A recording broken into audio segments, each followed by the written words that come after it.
You might be adding weight to every single lift in the gym and you're actually getting stronger, but when you take a look at your body fat percentage, it's not getting any leaner and you're not seeing the progress leanness-wise that you actually want to make. If you clicked on this video, you want to build power and strength, but you also want to look aesthetic as hell. Now, the reason why this is happening is because you're training the wrong muscle fiber that's only allowing you to get better at slow lifting. But what I'm going to do in this video is I'm going to show you the right way to train so that we can get power, strength, and aesthetics. And I'm also going to show you the science behind it and what's happening inside the muscle. This is HIIT Style Lifting, and this is how you're going to build strength, but also make your body adapt to get a leaner physique as well. All right, so what I'm going to do is I'm going to break down just this HIIT Style Lifting concept in depth and why you guys need to start applying it. I just finished my workout, by the way. I was drained. I was doing HIIT Style Lifting. I felt like throwing up multiple times. It was a hard session, but you know, that's why people don't get the physiques that they want. And that's the biggest problem, is they think like if you just train and you show up to the gym and you're consistent, and you might even be doing heavy weights and consistently gaining more strength, but they think that that's the only thing that's going to get them to where they want to be. And they also think that nutrition is how they're going to be able to get leaner and build strength at the same time, which is, you know, obviously that's true. The thing is most people aren't building or aren't training in a way that's meant for their specific goals. That's when people start blaming their genetics, and maybe it's their nutrition plan, and it can't possibly be their training plan because they're getting stronger. It's not like they're getting stronger. So they blame all these other areas when they don't have that foundation first that's needed to get a more athletic, more functional, more fit, more leaner, stronger kind of physique. So if you're not seeing progress, it might be because you're a non-responder. You are a non-responder. What they found is that people who are doing like moderately intense exercises, even though they're going, you know, decently hard, their bodies doesn't respond to a stimulus like that. But when they took those same people and started applying a more intensive, more vigorous kind of exercise, that's when their body started responding in a way to get them more and more and more progress. So the kind of workouts that you're doing, the exercises, maybe the pace, you might just be a non-responder. And until you change some of those variables that I just talked about is when your body will start responding and adapting in a way for the physique that you actually want. And what's crazy is these guys were training for like 6-7 months, no progress, until they started the vigorous, more intense, more explosive kind of exercises. Now, this was really done in a more cardio kind of state, but it doesn't change the fact that they were testing with intensity and effort and stuff like that. So the same thing applies to weightlifting. It's like you're not responding. Up the intensity, up the explosiveness, and your body's gonna start responding in a way that you actually want it to. The main point that I'm trying to make is that people aren't working out intense enough. You know, you go in the gym and they do their sets of 10, and you know, you look at their set and it looks like they barely even tried. You know, their heart rate isn't spiking. You know, they don't even need that long of a rest after. Like if they really wanted to, they can get back into a set. They're not gasping for air. Now the problem is you're just not being challenged enough. So doing these kind of workouts that are bodybuilding, you know, very slow paced, even if it's heavy and you're getting stronger, you're not building a physique because you're not challenging your body enough. So there's two types of fibers that your body has, your muscle has, and it's going to dictate if you get like a softer kind of physique or like a harder, more shredded, stronger physique. So there's type 1 fibers, slow twitch fibers. Everyone knows what this is. The thing is they're built for endurance and they don't produce as much force. They're smaller. And you could build these up, especially after years of training, you know, slow, bodybuilder, mind muscle pump. Those are the kind of fibers you're using. You can build them up, but it's still gonna give you more of that softer physique. But then there's the type 2 fibers, which they're explosive. They produce so much force. They're actually bigger. They actually produce 5 times the amount of force as type 1 fibers. Now these type 2 fibers, they respond to more explosive intensity, high-paced kind of workouts. That's how you actually grow them, and that's what gives you that more of that athletic-looking physique, because you're growing these fibers. You're actually working on them. You know, it's sharper looking. It's leaner. It's more shredded. It's stridations looking. But most people never actually work on these fibers and grow them because they're so focused on these type 1 fibers and just moving the weight slow, maybe not even doing challenging exercises. They're doing their 5 sets of 10, and they're growing the type 1 fibers. Now the crazy thing is, and this is where you're gonna see how you can make progress by switching the way you're lifting, is there's also hybrid fibers. There's type 1, there's type 2, but there's hybrid fibers. And what that basically means is depending on how you train these fibers, it's going to lean towards type 1 fibers or type 2 fibers. So what this means is you've been training type 1 in a more slower paced kind of way, and you're developing those hybrid fibers to go type 1, which is only giving you a more softer look. But what happens when you start to switch the kind of stimulus, faster, explosive, these muscle fibers, they transition into type 2 fibers, giving you that more hard, rock solid, shredded striations kind of look. You might be capping your potential because you've been training so long in this way, type 1 way, when you can be training type 2 way and raising your potential. So this is why, like, when most people come into my program, they start seeing visual changes fast. They might not see an increase or decrease in necessarily fat, but it's the way that the body transforms as they start to transition from type 1 to type 2. So this is what happens when you force your body to recruit type 2 fibers. I mean, your heart rate climbs into like sprint territory. You know, sprinters, they have this kind of high heart rate but it's during a lifting session. You're building dense athletic muscle and forcing your metabolism to adapt simultaneously. So you're getting both in one session. You're getting stronger, producing type 2 fibers, but also you're speeding up your metabolism because you're just moving at such high speeds. It's sprint interval training. You are sprinting, but with weightlifting.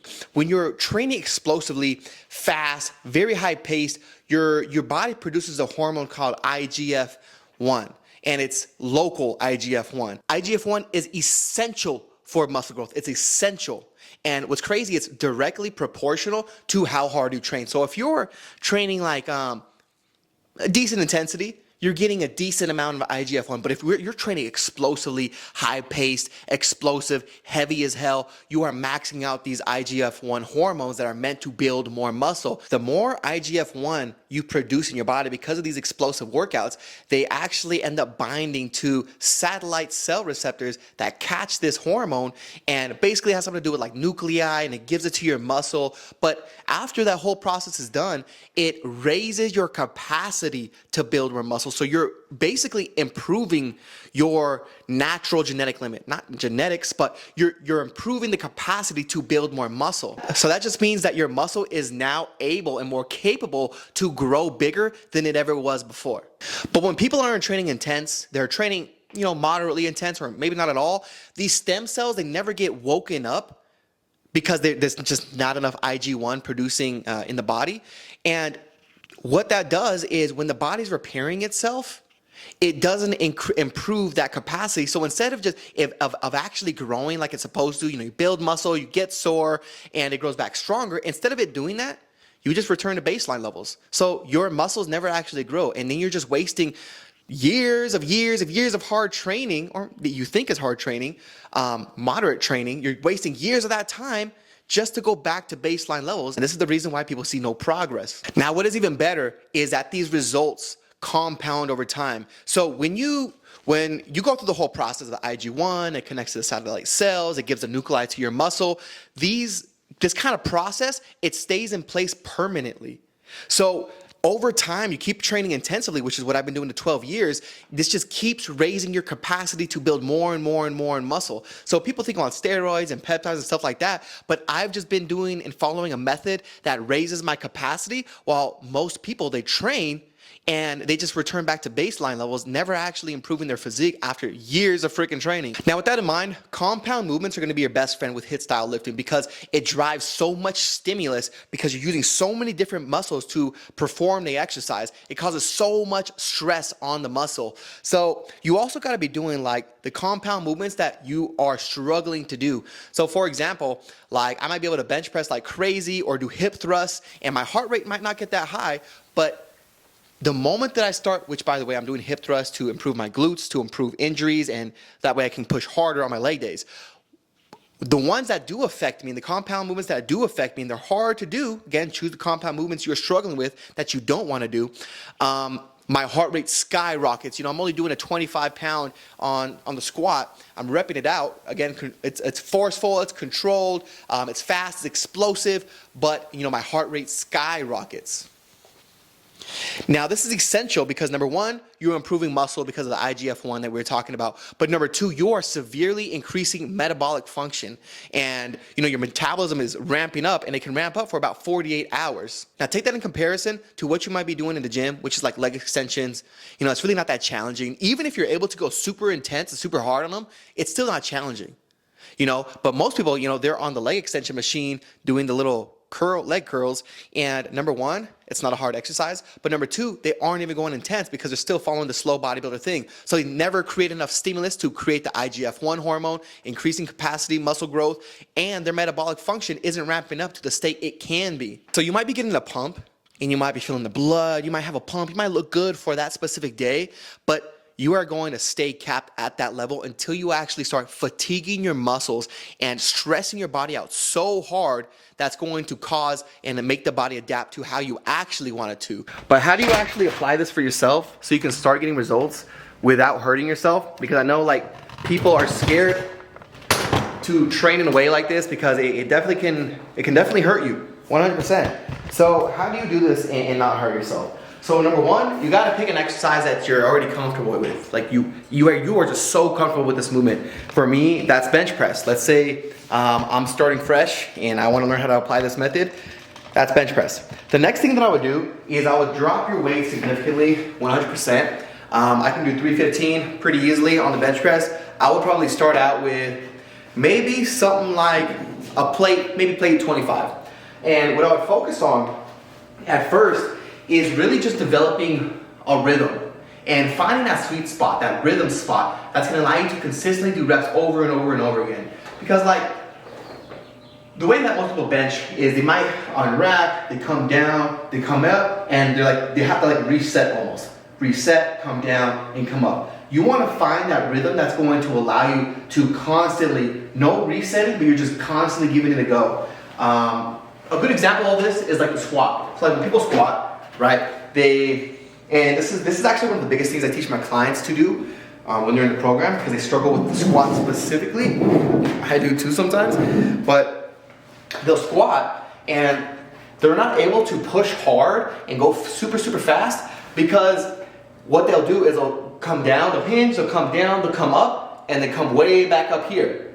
And what I mean by that is that your hips come up. Instead of staying in this position, that's going to allow them to do reps over and over again. Boom, boom, boom, boom. What they'll do is come down, come up, come here, so they have to reset again.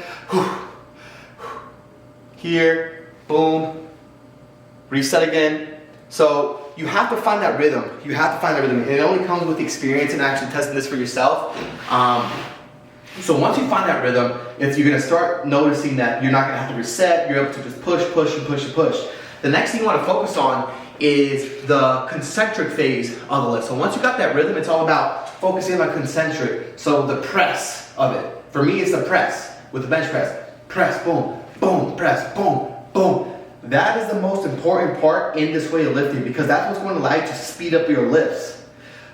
Most people, bodybuilders, they say you should time under tension, yada, yada, yada. Time under tension, this, time under tension. It's so much about time under tension. Yes, it works. It will help you build strength. But again, it's not the physique that you want if you're watching this video. Lean, athletic, fit, functional, leaner physique. And you have to lift really slow in order to do that kind of lifting. So, and again, we talked about speed is the name of the game when it comes to IGF-1 and the satellite cells and everything that we talked about. So the concentric phase is the most important part. Boom, boom, boom. Now, since the concentric phase is the most important part because that's what's going to allow you to get into the next rep faster, what's also important is the eccentric phase, the negative part of the lift, and being able to control it as fast as possible. You still have to work on both sides of the lift because controlling it down as fast as possible without hurting yourself is going to allow you to explode again. And if you do this the wrong way, what you're going to do is tear a muscle because you haven't actually controlled all the way down before exploding up.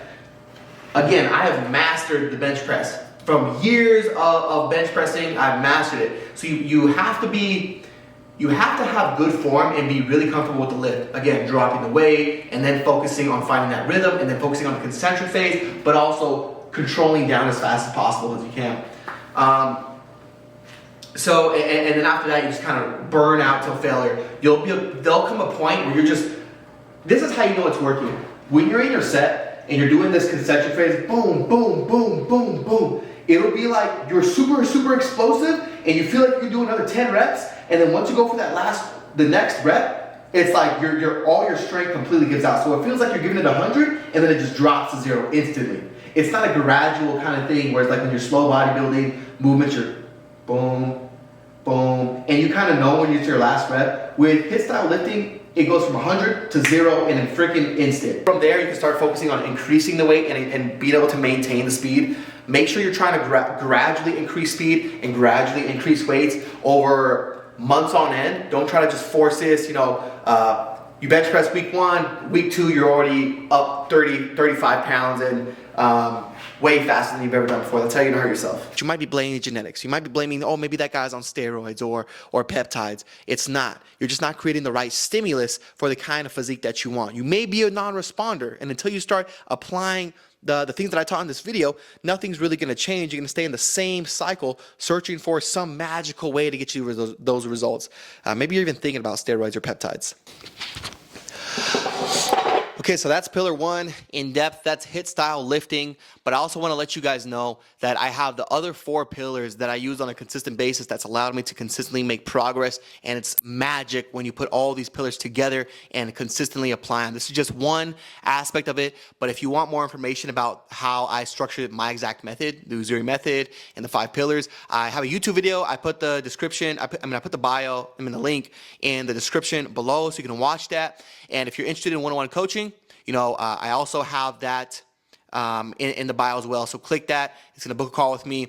We'll talk about one-on-one coaching if you're interested. And if you're actually serious, I don't want to take anyone who's just thinking about it. I want people who are frustrated and just hate the fact that they're not getting the results and they're ready to follow some detailed plan where all they have to do is just take massive action. They're not confused. I do all the work for them. I'm doing all the thinking for them. All they have to do is take massive action, and they just hate that they're not getting results. So if you're serious and you're ready for that, you can click that link below.